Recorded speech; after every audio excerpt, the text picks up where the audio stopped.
Assalamualaikum warahmatullahi wabarakatuh. Selamat datang di kamar rehat. Neng Yanti kembali lagi untuk membahas beberapa fakta yang menarik seputar berbagai fakta unik dari berbagai hewan yang mungkin Anda belum tahu. Simak videonya.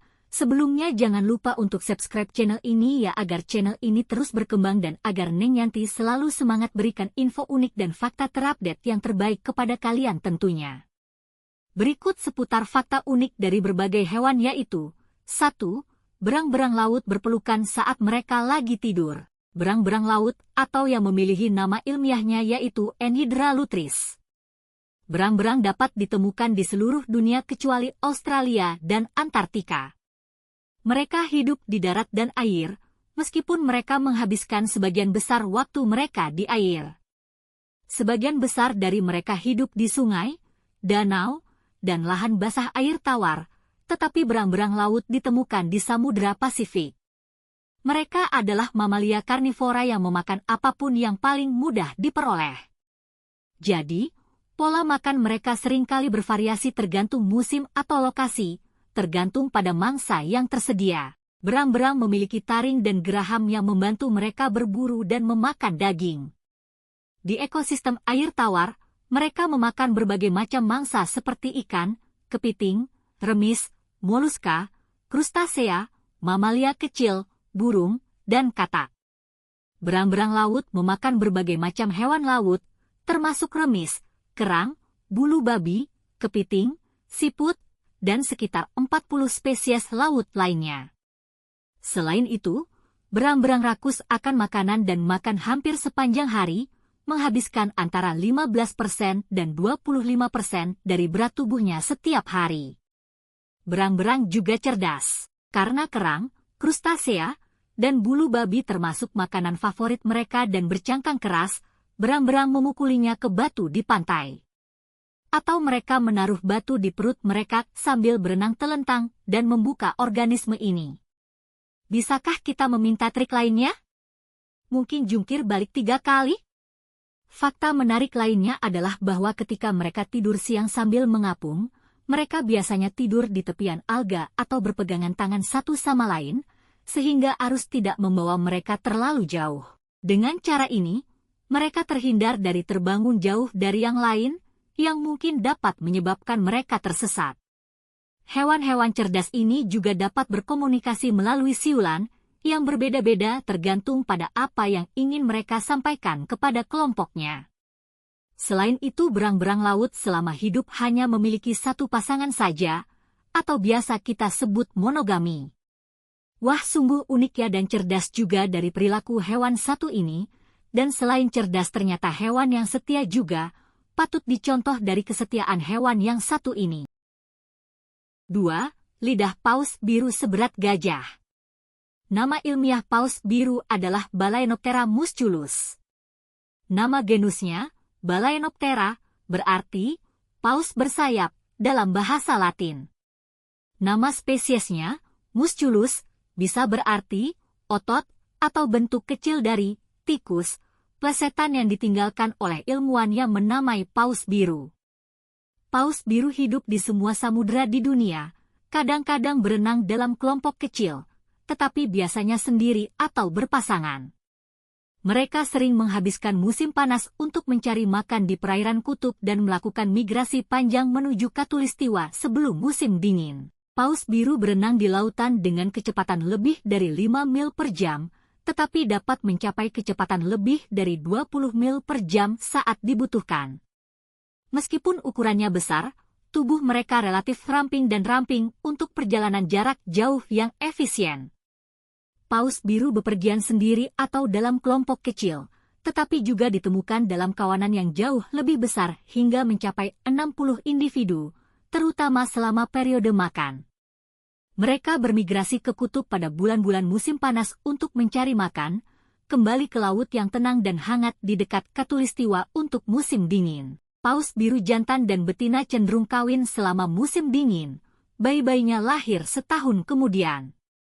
Anak paus biru sudah termasuk makhluk terbesar di dunia saat mereka lahir, beratnya mencapai 2.700 kg dan panjangnya hampir 8 meter. Ia hanya makan susu induknya selama tahun pertamanya dan bertambah berat sekitar 200 pon setiap hari. Laju pertumbuhannya mencengangkan dan mungkin tercepat di dunia hewan. Paus biru biasanya hidup antara 80 dan 90 tahun. Dengan menghitung lapisan yang terbentuk pada penyumbat telinga paus yang sudah mati, dapat memperkirakan usianya. Paus biru tertua yang ditemukan menggunakan metode ini diperkirakan berusia sekitar 110 tahun. Paus biru memakan krill, makhluk kecil mirip udang berwarna merah muda pucat yang berukuran sebesar jari kelingking Anda. Karena ukurannya yang sangat besar, paus biru harus makan dalam jumlah besar. Pada waktu mereka bermigrasi ke kutub, paus biru dewasa dapat memakan sekitar 30 juta krill hanya dalam satu hari. Sebagai hewan terbesar yang pernah hidup di bumi, raksasa laut ini dapat tumbuh hingga 30 meter panjangnya, sama dengan 3 bus dan beratnya mencapai 130.000 kg, lebih berat dari 25 gajah atau 115 jerapah. Jantung mereka dapat seberat mobil dan lidah mereka seberat gajah. Mereka juga merupakan hewan yang paling berisik di bumi. Panggilan mereka dapat mencapai 188 desibel dan bahkan lebih keras dari mesin jet. Panggilan mereka dapat didengar hingga ratusan mil jauhnya. Suara ini digunakan untuk navigasi, mendeteksi makanan, dan juga untuk berkomunikasi satu sama lain. Sungguh sangat besar sekali ya guys mamalia yang satu ini. Bayangkan bila Anda tertimpa lidah dari ikan paus biru ini. 3. Flamingo tidak terlahir berwarna merah muda. Nama ilmiah flamingo Amerika adalah Phoenicopterus ruber. Kata flamingo berasal dari kata Spanyol flamenco atau flamengo, yang berarti berwarna seperti api, yang berhubungan dengan bulunya yang berwarna cerah, namun mereka sebenarnya tidak terlahir dengan warna merah muda. Sebaliknya, saat anak burung flamingo menetas, bulu mereka berwarna abu-abu kusam. Dikenal karena kakinya yang panjang dan bulunya yang berwarna merah muda cerah, flamingo adalah burung air yang ditemukan di Amerika, Asia, Afrika, dan sebagian Eropa Selatan, meskipun mereka diketahui tumbuh subur hingga ke utara hingga Jerman. Alasan mengapa flamingo berwarna merah muda adalah karena makanan mereka berupa alga, udang, dan krustasea. Habitat lahan basah yang mereka sebut rumah dipenuhi dengan alga biru hijau, yang meskipun namanya berwarna merah atau jingga karena zat kimia yang dikenal sebagai beta-karoten. Zat kimia ini mengandung pigmen merah jingga yang dikenal sebagai karotenoid, yang juga ditemukan dalam wortel, ubi jalar, dan bayam. Setelah dimakan, enzim dalam sistem pencernaan flamingo memecah beta-karoten dan pigmen merah jingga diserap oleh lemak di hatinya. Lemak ini kemudian disimpan di bulu dan kulit flamingo saat ia tumbuh. Karena makanan mereka hampir secara eksklusif berasal dari sumber yang kaya akan beta-karoten, flamingo secara bertahap berubah menjadi merah muda. Warna bulu burung flamingo dapat bervariasi karena kadar karotenoid dalam alga dan krustasea juga bervariasi di seluruh dunia. Spesies flamingo yang ditemukan di Karibia sering kali berwarna merah terang atau jingga, sedangkan yang hidup di daerah kering cenderung berwarna merah muda pucat. Tanpa konsentrasi makanan yang kaya beta-karoten yang cukup tinggi, bulu merah muda akan rontok dan bulu baru yang lebih pucat akan mulai tumbuh. Meskipun melihat burung flamingo yang berwarna-warni sudah biasa, ada sejumlah cara yang dapat membuat warna khas mereka memudar. Karotenoid sendiri dapat memutih di bawah sinar matahari, sesuatu yang dilawan oleh spesies flamingo Phoenicopterus roseus dengan cara merapikan bulunya secara langsung dengan pigmen yang dikeluarkan dari kelenjar mereka, sehingga bulunya tampak berkilau merah muda. Ada sejumlah penampakan flamingo hitam langka di Siprus. Diperkirakan bahwa flamingo ini menderita kondisi pigmen yang disebut melanisme, yang menyebabkan produksi melanin berlebih sehingga warnanya menjadi hitam. Neng Yanti ingin tambahkan juga info untuk warna rambut asli manusia. Warna rambut manusia sebenarnya berwarna putih, jangan kaget dulu, masih belum selesai. Jadi warna hitam yang kalian kebanyakan lihat itu, berasal dari warna alami yang kalian dapatkan dari jenis pigmen yang disebut melanin. Pembentukan melanin dimulai sebelum kelahiran. Adakah dari kalian yang ingin punya rambut putih? Tulis di kolom komentar jawabannya dan alasannya. 4. Kelelawar satu-satunya mamalia yang bisa terbang. Kelelawar atau nama ilmiah dari kelelawar adalah Chiroptera, yang berarti sayap tangan dalam bahasa Yunani. Kelelawar adalah satu-satunya mamalia yang bisa terbang. Mereka memiliki bulu lebat dengan sayap yang terbuka dan transparan. Sayap mereka adalah selaput yang tersebar di tulang lengan dan jari yang memanjang. Lebar sayap rata-rata adalah 6 inci atau hingga 16 cm. Beberapa spesies dapat terbang hingga sejauh 200 mil atau hampir 322.000 km. Untuk mulai terbang, kelelawar menjatuhkan diri dari tempat bertenggernya. Jika berada di tanah, ia biasanya merangkak ke ketinggian tertentu hingga dapat jatuh ke udara. Terdapat 1.300 spesies kelelawar di seluruh dunia. Kelelawar coklat kecil yang beratnya sekitar setengah ons atau 28,35 gram dan panjang 3,5 inci atau hingga 9 cm saat dewasa. Ia menangkap serangga di udara dan saat merangkak di tanah dapat menangkap kumbang, jangkrik, dan serangga lainnya. Beberapa kelelawar berkomunikasi dan bernavigasi dengan suara berfrekuensi tinggi. Kelelawar pemburu dapat mendeteksi mangsa melalui ekolokasi. Saat terbang, kelelawar mengeluarkan serangkaian suara supersonik terus-menerus melalui hidung atau mulut mereka yang terbuka. Suara tersebut memantul dari benda-benda dan ditangkap oleh telinga kelelawar yang sensitif. Hanya dengan menggunakan suara, kelelawar ini melihat segalanya kecuali warna, dan dalam kegelapan total dapat mendeteksi benda sekecil nyamuk yang mereka makan. Sebagian besar kelelawar sangat sosial dan hidup dalam koloni. Pada siang hari, kelelawar tidur di pohon, celah batu, gua, dan bangunan. Kelelawar bersifat nokturnal, aktif di malam hari, meninggalkan tempat bertengger di siang hari saat senja. Setelah meninggalkan tempat bertenggernya, mereka mencelupkan rahang bawahnya ke dalam air saat masih terbang dan minum. Setelah minum, mereka mencari serangga. Mayoritas kelelawar mendiami hutan tropis. Sekitar 70% kelelawar memakan serangga dan banyak spesies tropis memakan buah atau nektar secara eksklusif. Beberapa adalah karnivora, memangsa vertebrata kecil, seperti ikan, katak, tikus, dan burung. Hanya ada 3 spesies kelelawar vampir yang hidup di Amerika Tengah dan Selatan. Mereka tidak menghisap darah, melainkan membuat sayatan kecil dengan gigi tajam mereka dan kemudian menjilati darah tersebut. Kelelawar yang terjangkit rabies telah ditemukan di setiap negara bagian kecuali Hawaii. Kelelawar merupakan hewan yang paling mungkin terjangkit rabies di Los Angeles County. Sekitar 10% kelelawar yang diuji oleh Departemen Layanan Kesehatan Los Angeles County terjangkit rabies. Namun, sebagian besar kelelawar yang diuji oleh Departemen Layanan Kesehatan tersebut sakit. Kelelawar tidak boleh ditangkap atau ditangani dengan cara lain. Ingat, kelelawar sangat bermanfaat karena memakan serangga sebanyak berat tubuhnya setiap malam. Mereka memangsa beberapa spesies serangga hama termasuk tawon, nyamuk, dan ngengat. 5. Rusa jantan menggugurkan tanduknya setiap tahun. Rusa atau nama ilmiahnya Cervidae, ada sebanyak 43 spesies rusa saat ini. Anda dapat menemukannya di hampir setiap habitat dan di setiap benua kecuali Antartika. Spesies rusa terbesar yang pernah tercatat adalah rusa Irlandia. Meskipun punah lebih dari 7.000 tahun yang lalu, sisa-sisanya tampak sangat mirip dengan rusa modern.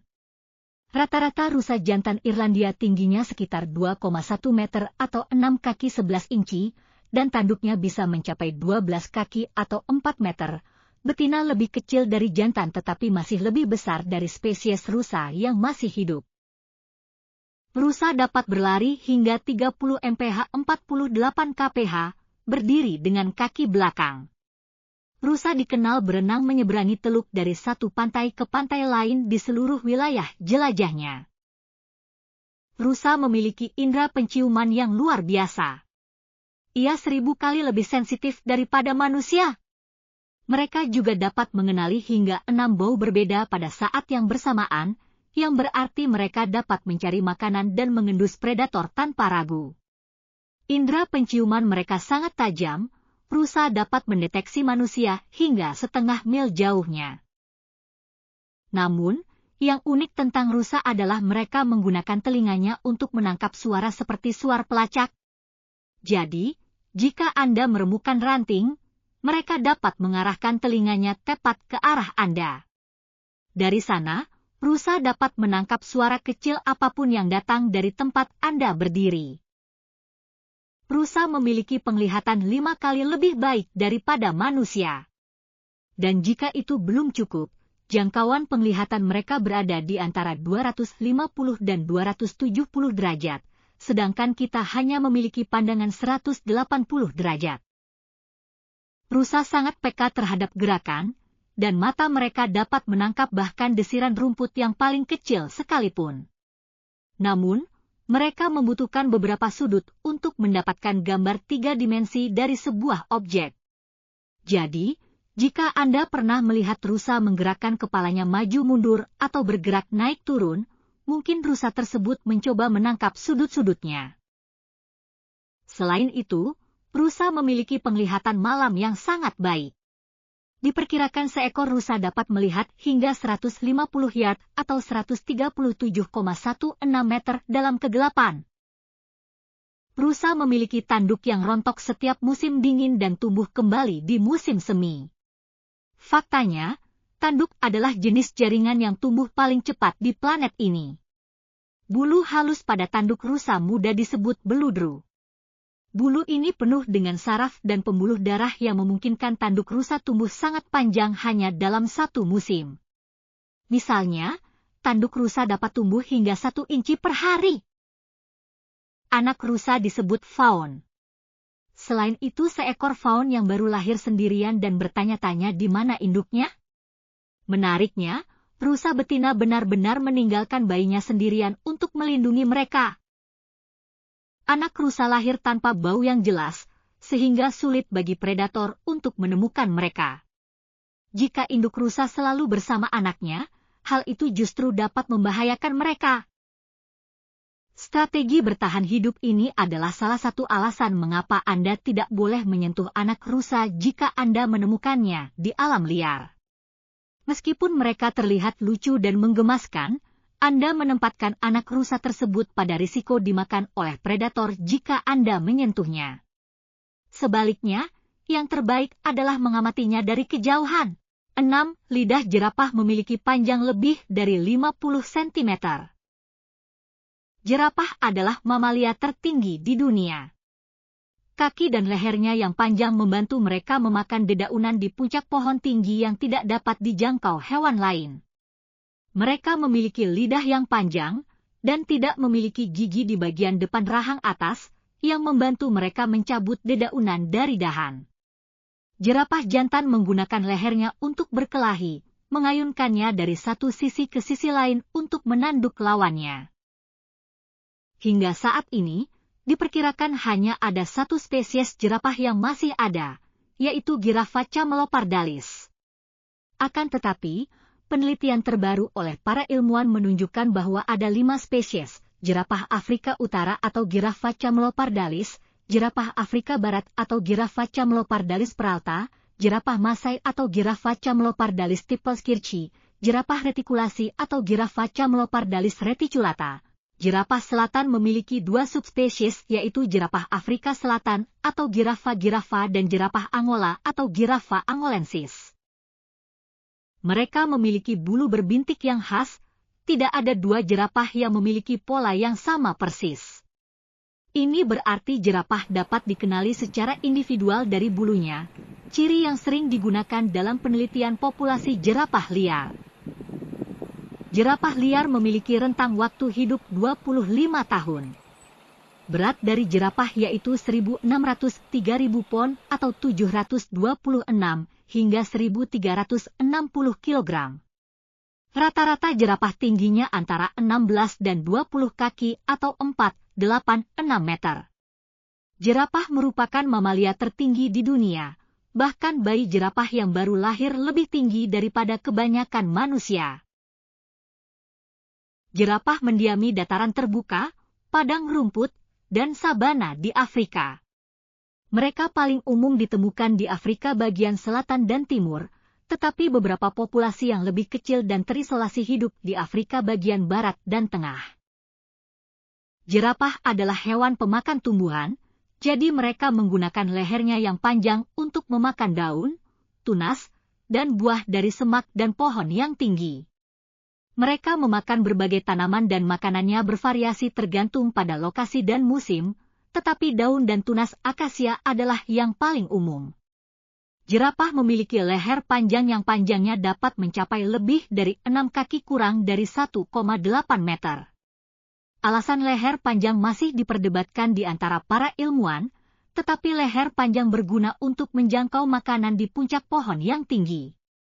Tinggi badan yang bertambah baik untuk melihat predator yang mendekat, dan jerapah jantan menggunakan leher panjang mereka untuk bersaing dengan jerapah jantan lain, perkelahian yang dikenal sebagai necking.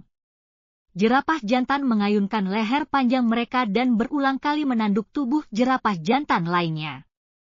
Jerapah jantan dengan leher yang lebih panjang dan kuat cenderung memenangkan perkelahian ini, dan sering kali mendapatkan jerapah betina. Oleh karena itu, leher yang lebih panjang dianggap juga dapat membantu menarik perhatian jerapah betina. Jerapah memiliki 32 gigi, jumlah yang sama dengan manusia. Namun, mulut mereka tampak sangat berbeda dengan mulut kita. Gigi terletak di bagian depan rahang bawah, tetapi hanya di bagian belakang rahang atas. Alih-alih gigi, mereka memiliki gumpalan jaringan yang dikenal sebagai lempeng keras, atau bantalan gigi, di bagian atas mulut mereka, yang membantu mereka mencengkeram daun. Lidah jerapah panjang, mencapai sekitar 20-21 inci atau 50-53 cm. Lidah dan bibir jerapah kuat dan beradaptasi secara khusus agar jerapah dapat mencari makan di pohon yang dihindari hewan lain, seperti akasia, yang sangat berduri. Lidah jerapah berwarna kebiruan tua, yang dianggap sebagai bentuk perlindungan terhadap matahari. Jerapah bersifat poligami, jadi beberapa jantan kawin dengan satu betina. Betina cenderung melahirkan satu anak sekitar 400-460 hari, dan betina melahirkan sambil berdiri. Jerapah muda dapat berdiri dalam waktu setengah jam dan setelah 10 jam dapat berlari bersama keluarganya. Jerapah muda berkumpul dalam kelompok pembibitan hingga berusia sekitar 5 bulan, beristirahat dan bermain bersama sementara induknya mencari makan di kejauhan. Satu betina akan tinggal dan menjaga anak-anaknya. Jerapah jantan tidak terlibat dalam pengasuhan anak-anaknya. Jerapah memiliki salah satu kebutuhan tidur terpendek dari semua mamalia, dan hanya akan tidur sekitar 4 jam sehari. Mereka tidur sambil berbaring dengan leher bersandar pada tubuh mereka, atau sambil berdiri. Tidur terjadi dalam interval pendek, terkadang kurang dari 1 menit. Info tambahan dari Neng Yanti, akhir dari pertarungannya yang kalah akan berakhir mengalami patah tulang leher, dan yang sudah Neng Yanti infokan sebelumnya, leher jerapah jantan yang panjang adalah daya tarik tersendiri buat betina jerapah itu sendiri. 7. Ada lebih dari 1 juta spesies serangga di dunia. Apakah mereka merangkak, terbang, menggeliat, atau melata? Serangga melakukan tugasnya. Mereka menjaga tanah tetap sehat, mendaur ulang nutrisi, menyerbuki bunga dan tanaman, dan mengendalikan hama. Namun pada akhir abad ini, hingga 40% spesies serangga dunia mungkin punah sebagian karena hilangnya habitat. Faktanya, banyak populasi serangga, lebah, belalang, ngengat, kupu-kupu, kumbang, dan semut sudah menurun drastis di ekosistem seperti Great Plains, tempat lebih dari 30 juta hektar padang rumput telah dibajak sejak 2009. Namun, tukang kebun, pemilik rumah, pembuat kebijakan, suku Indian Amerika, peternak, dan lainnya menemukan cara untuk melindungi serangga, mulai dari menanam kebun asli hingga menghindari pestisida dan melestarikan habitat. Berikut ini hanyalah beberapa makhluk yang membantu menjaga keseimbangan planet kita secara keseluruhan. Filter air. Serangga seperti lalat cadis raksasa memecah serpihan di ekosistem perairan seperti lahan basah, kolam, anak sungai, dan aliran air, sehingga menghasilkan air yang lebih bersih bagi manusia, satwa liar, dan tanaman. Hasil kerja keras mereka. Populasi lebah barat, salah satu dari sekitar 4.000 spesies lebah asli Amerika Utara, berkurang 93% antara tahun 1998 dan 2018. Tanpa lebah, yang bersama dengan penyerbuk lainnya menyumbangkan layanan ekologi senilai miliaran dolar setiap tahunnya, kita tidak akan lagi memiliki makanan lezat seperti blueberry dan tomat. Gigitan burung. 96% burung di Amerika Utara, termasuk burung pulbe timur, memakan serangga seperti tawon jaket kuning untuk anak-anaknya. Sebuah penelitian memperkirakan bahwa, di seluruh dunia, burung mengonsumsi hingga 500 ton serangga setiap tahun. Teman petani. Dari sekitar 1 juta spesies serangga yang diketahui di dunia, hanya 0,5% yang merusak tanaman. Faktanya, serangga predator seperti kumbang tanah meningkatkan hasil panen dengan mengendalikan gulma dan spesies hama. Menggali tanah. Dengan mengurai dan mengubur kotoran hewan, kumbang kotoran dapat mengurangi emisi metana secara keseluruhan di peternakan sapi perah dan sapi potong, menurut sebuah studi tahun 2016. Selain itu, pengumpul sampah berkaki 6 ini mengurangi penyakit, mengangin-anginkan tanah, menyebarkan benih, dan mendorong pertumbuhan tanaman. Pengendalian massa. Tawon seperti elang tarantula sering ditakuti karena sengatannya. Namun, tawon dan predator penting lainnya membantu mencegah populasi ulat, laba-laba, dan jangkrik mencapai tingkat hama, membantu mencegah populasi ulat, laba-laba, dan jangkrik mencapai tingkat hama, sehingga menghasilkan sekitar 416 miliar dolar dalam pengendalian hama setiap tahun. Pemakan skater. Capung pertama kali muncul di bumi lebih dari 100 juta tahun sebelum munculnya dinosaurus. Jenis Halloween penance dan spesies lainnya adalah predator rakus nyamuk, yang merupakan vektor berbagai penyakit menular, dengan beberapa capung melahap ratusan nyamuk dalam satu hari. Para pengelola alam. Sylviidae adalah famili kumbang yang dikenal secara umum sebagai kumbang bangkai besar, kumbang bangkai atau kumbang pengubur. Ada 2 subfamili, Sylvinae dan Microphorinae. Kumbang pemakan bangkai merupakan salah satu kru pembersih alam yang paling efisien. Sebagai serangga pemakan bangkai yang membantu pembusukan bangkai hewan, mereka menjaga pemandangan jauh lebih baik yang seharusnya. 8. Semua mamalia menggigil atau merinding. Seperti semua mamalia, beruang kutub memiliki suhu internal yang stabil. Mereka tidak perlu tetap hangat dengan berbaring di bawah sinar matahari. Hal ini memungkinkan mereka untuk hidup di daerah beriklim dingin. Endotermi pada mamalia. Banyak struktur dan fungsi pada mamalia yang terkait dengan endotermi. Mamalia dapat menghasilkan dan menyimpan panas saat cuaca dingin di luar. Mereka juga dapat kehilangan panas saat kepanasan. Bagaimana mamalia mengendalikan suhu tubuh mereka dengan cara ini? Bagaimana mamalia tetap hangat? Mamalia menghasilkan panas terutama dengan menjaga laju metabolisme mereka tetap tinggi. Sel-sel mamalia memiliki lebih banyak mitokondria daripada sel-sel hewan lainnya. Mitokondria tambahan menghasilkan cukup energi untuk menjaga laju metabolisme tetap tinggi. Mamalia juga dapat menghasilkan semburan panas kecil dengan menggigil. Menggigil terjadi ketika banyak otot berkontraksi sedikit sekaligus. Setiap otot yang berkontraksi menghasilkan sedikit panas. Konservasi panas juga penting, terutama pada mamalia kecil. Tubuh yang kecil memiliki luas permukaan yang relatif besar dibandingkan dengan ukuran keseluruhannya. Karena panas hilang dari permukaan tubuh, mamalia kecil kehilangan proporsi panas tubuh yang lebih besar daripada mamalia besar. Mamalia menyimpan panas tubuh dengan rambut atau bulunya. Ini menjebak lapisan udara hangat di samping kulit. Sebagian besar mamalia dapat membuat rambutnya berdiri dari kulit, sehingga menjadi isolator yang lebih baik. Bahkan manusia secara otomatis mengontraksikan otot-otot ini ketika mereka kedinginan, menyebabkan merinding. Mamalia juga memiliki lapisan lemak di bawah kulit untuk membantu mengisolasi tubuh.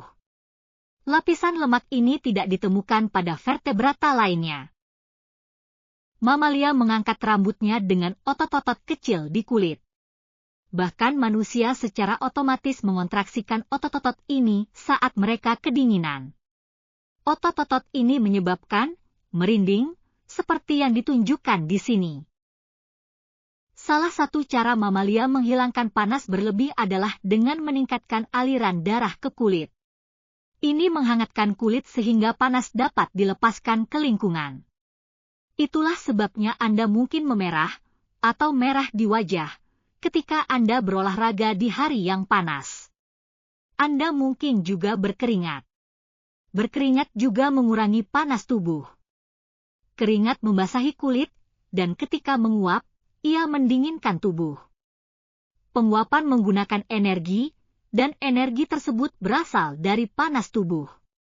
Hewan berbulu, seperti anjing, menggunakan terengah-engah alih-alih berkeringat untuk menghilangkan panas tubuh.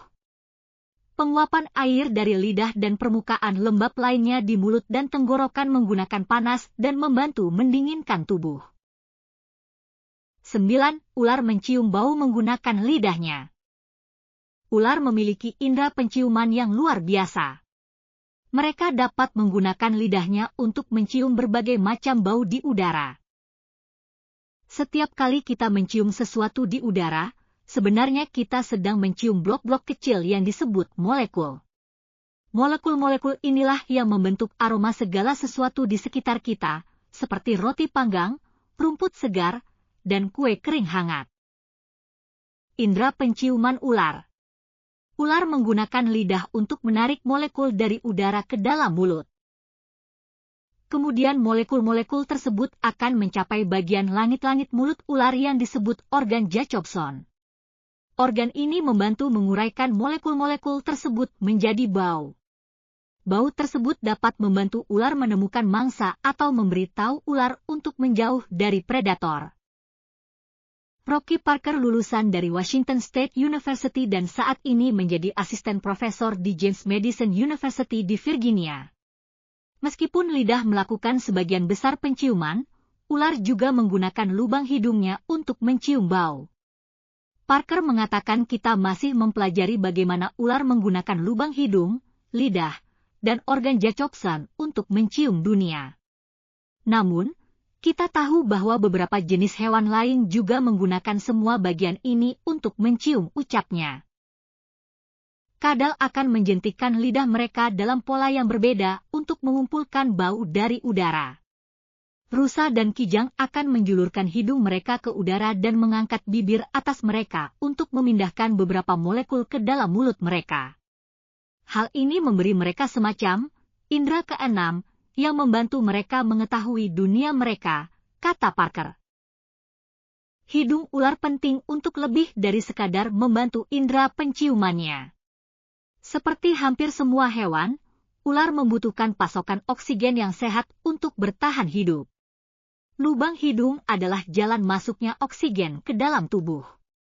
Oksigen sangat penting bagi hewan karena membantu mereka menghasilkan bahan bakar untuk tubuh mereka. Planet kita dihuni oleh sekitar 3.600 spesies ular, jadi kita melihat berbagai jenis ular dengan paru-paru yang berbeda. Namun, sebagian besar ular hanya bernapas dengan satu paru-paru. Pada kebanyakan ular, paru-paru kiri biasanya lebih kecil atau hilang sama sekali. Paru-paru kiri merupakan bagian yang tersisa dari nenek moyang mereka dan tidak berfungsi untuk bernapas. Paru-paru kanan yang membentang di sepanjang tubuh mereka yang panjang dan berbentuk tabung inilah yang membantu mereka bernapas. Meskipun manusia tidak dapat mencium dengan lidahnya, kelima inderanya merupakan alat yang ampuh untuk menjelajahi dunia. 10. Lumba-lumba hidung botol adalah satu-satunya spesies lain yang memiliki nama untuk dirinya sendiri. Penelitian terdahulu telah menunjukkan bahwa masing-masing lumba-lumba memiliki peluit unik yang disebut peluit khas yang sering mereka gunakan dalam kelompok besar, seperti saat beberapa kawanan lumba-lumba bertemu di laut. Gagasan bahwa lumba-lumba memiliki nama dalam bentuk siulan telah ada sejak tahun 1960-an, dan penelitian terhadap lumba-lumba dalam penangkaran menunjukkan bahwa hewan tersebut responsif terhadap siulan lumba-lumba yang mereka kenal. Namun, studi baru membawa teori tersebut selangkah lebih maju dengan menegaskan bahwa lumba-lumba akan merespons saat mendengar suara peluit khasnya sendiri, mengulang peluit itu dengan cara yang seolah berkata, "Yap, aku di sini, apakah kau memanggil namaku?" Jelas Whitney Friedman, pakar perilaku lumba-lumba di Universitas California, San Diego.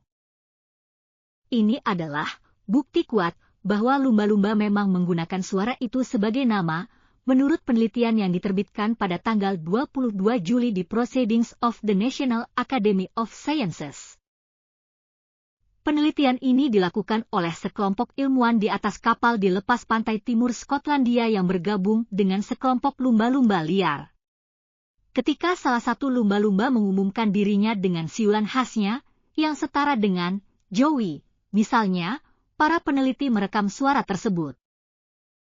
Kemudian, tim tersebut memutar panggilan Joey yang sama kepada lumba-lumba, dan selama sebagian besar waktu, lumba-lumba yang mereka panggil Joey menanggapi dengan panggilan yang sama, seolah-olah Joey berkata, "Yap, aku di sini." Lumba-lumba tersebut bereaksi sedikit ketika para ilmuwan memutar rekaman siulan lumba-lumba yang sudah dikenal dari populasi yang sama, tetapi tidak bereaksi sama sekali terhadap lumba-lumba yang tidak dikenal dari populasi yang berbeda. Temuan ini menunjukkan bahwa siulan khas bukan hanya sekadar suara yang dihasilkan lumba-lumba, tetapi juga sinyal yang mereka tanggapi, sebuah kontribusi fantastis untuk memahami bagaimana lumba-lumba berkomunikasi, kata Friedman, penerima hibah National Geographic yang bukan bagian dari studi baru tersebut. Lumba-lumba yang bergosip. Penemuan ini merupakan bukti lebih lanjut bahwa identitas itu penting bagi lumba-lumba, yang membentuk hubungan kompleks dalam komunitas yang erat. Misalnya, kemampuan memanggil lumba-lumba dengan namanya bisa menjadi hal yang penting dalam situasi ketika terjadi persaingan antara dua kelompok lumba-lumba jantan dan salah satu anggota kelompok hilang. Salah satu kelompok lumba-lumba dapat membunyikan peluit khas lumba-lumba yang hilang untuk meminta bantuannya, kata Friedman. Terlebih lagi, lautan itu berisik dan jarak pandangnya buruk, jadi ada kebutuhan yang lebih besar akan suara yang menunjukkan identitas hewan, kata Jeremy Karnowski, juga pakar komunikasi lumba-lumba UCSD yang tidak terlibat dalam studi baru tersebut. Memiliki suara yang mengekspresikan identitas mungkin menjadi cara bagi kelompok untuk mengetahui di mana setiap anggota kelompok berada pada waktu tertentu, dan identitas khusus lumba-lumba itu, katanya. Berdasarkan penelitian ini, para ilmuwan dapat melihat dua jenis vokalisasi lumba-lumba lainnya, kata Karnowski melalui email. Salah satunya adalah bunyi klik yang dibuat lumba-lumba selama ekolokasi, penggunaan sonar bawaannya membantu lumba-lumba menemukan mangsa, dan yang lainnya adalah panggilan, berdenyut, yang terdengar seperti dengungan dan cicitan. Vokalisasi lain ini mungkin memiliki makna, katanya. Penelitian ini juga memunculkan pertanyaan lain, seperti kapan dan seberapa sering lumba-lumba menyapa satu sama lain, kata Karnowski. Mungkin yang paling menarik, apakah lumba-lumba menggunakan nama-nama ini untuk membicarakan satu sama lain di belakang mereka? Sekian pembahasan tentang fakta unik seputar dunia fauna. Apabila ada misinfo dan salah penyebutan mohon dikoreksi ya di kolom komentar. Kalau ada dari kalian yang ingin dibuatkan konten tentang fakta lain, silahkan tulis di kolom komentarnya juga. Neng Yanti sebisa mungkin buatkan. Terima kasih sudah menonton channel ini ya. Jangan lupa subscribe, like, dan komen di kolom komentarnya juga. Bila video ini bermanfaat atau berguna untuk kalian silahkan share ke teman kalian ya, biar teman kalian juga bisa sama-sama tahu akhir kata dari Neng Yanti. Assalamualaikum warahmatullahi wabarakatuh. Ampun sahabat, sahabat tak sabaran